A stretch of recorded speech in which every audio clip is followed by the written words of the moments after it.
जय हिंद बच्चों। तो अभी पिछली ही वीडियो में हमने किया था आपसे रिलेटेड दो केस स्टडी करी थी जो कि लेंस के ऊपर थी। अब दो केस स्टडी करेंगे जो मिरर के ऊपर होगी और ये जो कंप्लीट पीडीएफ फाइल है ये आपको हमारे टेलीग्राम चैनल पे मिल जाएगी with answer. You will get all the 10 to 12 case studies related to your optics. कोई भी डाउट हो हमें इस वीडियो में आके कमेंट करें, आपके डाउट का आंसर जरूर दिया जाएगा। चलो फिर इस वीडियो में इसको केस स्टडी को करते हैं स्टार्ट। बहुत ही आसान है ये। The curved surface of A spoon, spoon जो चम्मच होती है उसका कर्व्ड सरफेस जो होता है is considered to be spherical mirror. ये स्फेरिकल मिरर होगा। एक ये कॉनकेव, ये convex. A highly smooth polish surface को हम मिरर बोलते हैं। फटाफट करें, कोई डाउट हो पूछ लेना। The mirror whose reflecting surface is curved inward. ये जो कर्व्ड इनवर्ड है या आउटवर्ड उसको क्या बोलेंगे? Spherical mirror. Inner part works as a concave mirror. ये होता है कॉनकेव मिरर। कॉनकेव मिरर में हमेशा इमेज कैसे बनती है? Most of the time is concave mirror में आपकी real, inverted as well as erect and virtual सब तरह की इमेज बन सकती है। तो इसमें सब तरह की इमेज बन सकती है। But the bulging out part of the convex mirror, ये जो बल्जिंग आउट पार्ट है इसमें सारी इमेज नहीं बन सकती। इसमें कौन सी इमेज बन सकती? छोटी और virtual. The centre of the reflecting surface उसको पोल बोलते हैं और radius of the surface mirror is called radius. जो रेडियस है कंप्लीट, ये अगर मिरर है इसका जो ये रेडियस है, रेडियस ऑफ कर्वेचर, इसको यहां से लेके ये जो डिस्टेंस है इसको रेडियस ऑफ कर्वेचर बोलते हैं। ठीक है, चलो। When A concave mirror is held towards the sun and its sharp image is formed। इसको सन की तरफ रखा और एक शार्प इमेज बनेगी कागज के ऊपर जो होल कर देती है। ये हमने जो नॉर्मल लेंस लेते हैं उससे होता है, वैसे ही कॉनकेव मिरर से भी हो सकता है। तो जो ये डिस्टेंस है उस ऑब्जेक्ट तक क्या होगा बेटा? क्या होगा? क्योंकि ये इमेज जो बन रही है सन की बन रही है, सन वेरी फार अवे है, तो जितने रेज आएंगे पैरेलल आएंगे। पैरेलल रेज कॉनकेव मिरर पे कहाँ फोकस होती है? फोकस पे। So what is the name given to the distance between mirror and carbon? So ये जो फोकस होगा इसके डिस्टेंस को क्या बोलेंगे? Focal length. So it is focal length. Now the distance between pole and focal point of the sphere is equals to. तो इसमें जो पोल है, पोल से लेके फोकल पॉइंट के बीच का जो डिस्टेंस होगा वो आपका किसके इक्वल होगा?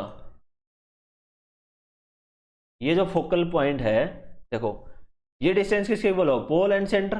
पोल और सेंटर, पोल और सेंटर ऑफ कर्वेचर नहीं, focal point and centre of curvature. So focal point से लेके सेंटर ऑफ कर्वेचर तक का जो डिस्टेंस होगा ये आपका एफ ही होता है और फोकल पॉइंट से लेके पोल तक का जो डिस्टेंस होता है वो एफ होता है। तो दोनों डिस्टेंस इक्वल होंगे। So focal point and centre of curvature ये आपका आंसर हो जाएगा। ठीक है, तो the answer will be B. Now the focal length of mirror is 15 centimetre. So mirror की एफ अगर 15 सेंटीमीटर है, the radius of curvature is, so radius of curvature क्या हो जाएगा? रेडियस ऑफ कर्वेचर आपको पता है फोकल लेंथ का 2 गुना होता है। सो इट विल बी 30 सेंटीमीटर बच्चों, 30 centimetre. Normal at any point of the mirror is, so mirror के ऊपर ये आपने पढ़ा होगा, मिरर एक सर्कल को रिप्रेजेंट कर सकते हैं मिरर से। ठीक है, तो उसके ऊपर अगर कोई भी नॉर्मल आए, नॉर्मल, तो आपने 9th क्लास में सर्कल की प्रॉपर्टी पढ़ी थी कि टेंजेंट पे अगर कोई नॉर्मल डलती है तो वो एक ही चीज होती है जो कि होती है आपकी radius. So it will pass through centre of curvature. तो normal at any point of the mirror passes through centre of curvature. अब इसमें देखो, a convex spherical mirror reflecting on light takes place at convex mirror. देखो convex mirror ये रहा, the outer bulging part is called as convex mirror. So यहां पे इसका answer हो जाएगा bent in surface no, uneven surface no, flat surface no, so its answer will be a bulging out surface। for my point समझ आ गया? Thums up किए, नहीं आया तो ही आप थम्स अप करें, लेकिन कमेंट सेक्शन में अपना आंसर क्वेश्चन पूछे, आपका आंसर जरूर दिया जाएगा। Now next case study. The spherical mirror form different type of image when the object is placed at different location. और स्फेरिकल मिरर होते हैं different type of image produce करते हैं। आप पढ़ो, मेरी वीडियो को पॉज करो और इसको पढ़ो, ठीक है। When the image is formed on screen, screen पे इमेज बनती है तो इमेज रियल होती है, लेकिन जब स्क्रीन पे नहीं बनती तो इमेज वर्चुअल होती है। When two रिफ्लेक्टेड रेज मिल रही है एक्चुअल में तो रियल इमेज बनेगी। अगर दे appears to meet, if they appears to meet then the image is virtual।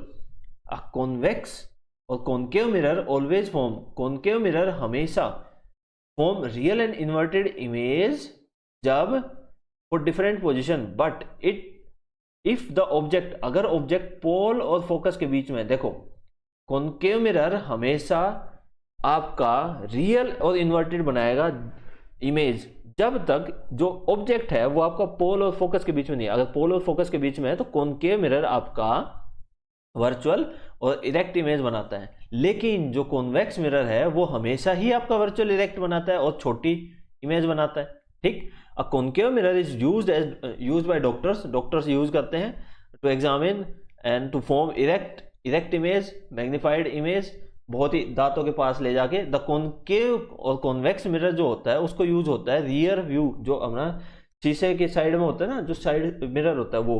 क्यों? क्योंकि उसमें छोटी इमेज बनेगी और आपका लार्ज एरिया कवर होता है, इसलिए कॉन्वेक्स मिरर यूज होता है। Now moving to the question, when ये सारी पीडीएफ जो है ये आपको मिलेगी हमारे टेलीग्राम चैनल पे।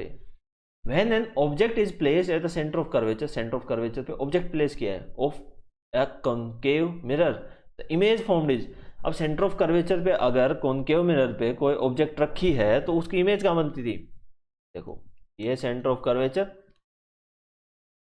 तो जो इमेज बनेगी वो आपकी यहाँ से जो ऑब्जेक्ट है सेम हाइट की इमेज इसके डाउनवर्ड बनती थी, याद है? यहां से ऐसे रे करके और फिर तुम बनाते थे। अब क्या कहेंगे, लार्ज बनेगी? नहीं। स्मॉल बनेगी? नहीं। Same size? Yes, same size की बनेगी। Highly large? नहीं। So option will be C. No matter how far you stand from a mirror, mirror से पता नहीं कितनी दूर खड़े हो, your image appears erect, erect ही इमेज बनेगी। अब इरेक्ट कब बनती है? देखो कॉन्वेक्स मिरर में ऑलवेज वर्चुअल इरेक्ट बनेगी, always. So we use here first convex mirror, second concave mirror नहीं, प्लेन मिरर। ये तो नया आ गया। प्लेन मिरर में क्या होता है? प्लेन मिरर में आप सामने खड़े होते हो तो आपकी इरेक्ट बनती है, इरेक्ट मतलब सीधी, तो इमेज सीधी बन रही है तो प्लेन मिरर भी हो सकता है। So answer will B D. Now a child is standing in front of a magic mirror, magic mirror के सामने एक बच्चा खड़ा हुआ है।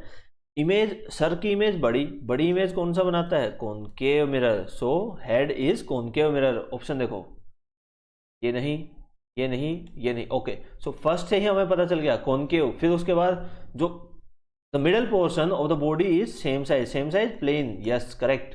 और लेग छोटे, छोटे किस में बनती है? कॉन्वेक्स में, गॉट। तो C will be the answer. To get an image larger than the object one can use. अब इमेज लार्जर चाहिए तो कॉन्वेक्स मिरर कभी नहीं यूज कर सकते, कॉन्वेक्स में हमेशा छोटी बनती है।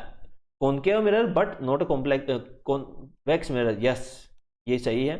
और देख लेते हैं इधर एक कॉन्वेक्स मिरर, नहीं ये तो बिल्कुल नहीं, कॉन्वेक्स तो हो ही नहीं सकता। प्लेन मिरर, प्लेन मिरर जो होता है वो हमेशा सेम साइज की ही इमेज बनाता है, तो ये भी नहीं हो सकता। Now the last question will be a convex mirror has wide field of view, बहुत ज़्यादा दूर का चौड़ाई में हम कॉन्वेक्स मिरर से देख सकते हैं। क्यों? क्योंकि ये एक तो छोटी इमेज बनाता है, दूसरी जो इमेज बनती है वो बिल्कुल फोकस के पास बनती है, अगर आपने नोटिस किया हो तो। So the answer will the image formed is much smaller, image छोटी होगी देन द ऑब्जेक्ट, ऑब्जेक्ट से। And large number of image can be seen. Okay, so बहुत सारी ऑब्जेक्ट की लार्ज, जैसे गाड़ियाँ जो होती है, साइड मिरर होता है, कॉन्वेक्स मिरर होता है। सो बहुत सारी गाड़ियाँ हम देख सकते हैं उस छोटे से पार्ट में, क्योंकि छोटी इमेज बनाता है, दूसरा इरेक्ट बनाता है, मतलब रियल देख सकते हैं हम। So the image formed is much small than the object and large number, yes it is the right reasoning. दूसरा the image formed is much closer to the mirror, yes mirror के closer होगी तभी तो हम real, जो real नहीं erect जो image बनी है उसको सही से देख पाएंगे, इसलिए बहुत सारी ऑब्जेक्ट्स को कैद कर पाएंगे। So the option will be both A and C, A and B. So the correct option is B. अब मैंने ये आपको वीडियो में बहुत तेज बढ़ा दिया, आप स्पीड कम करके देख सकते हो, और भी कुछ वीडियो आ रही है, प्रोसेस में है। तो इसको स्पीड कम करके देखिए, अगर आपको समझना है कमेंट सेक्शन में पूछिए, आपके डाउट जरूर लिए जाएंगे। चलो तो see you in the next video lecture, till then take care bye. इसको देख लीजिए एक बार फिर से, ये आपका, और ये पीडीएफ आपको मिल जाएगी हमारे यूट्यूब चैनल पे, यूट्यूब चैनल पे नहीं, टेलीग्राम पे।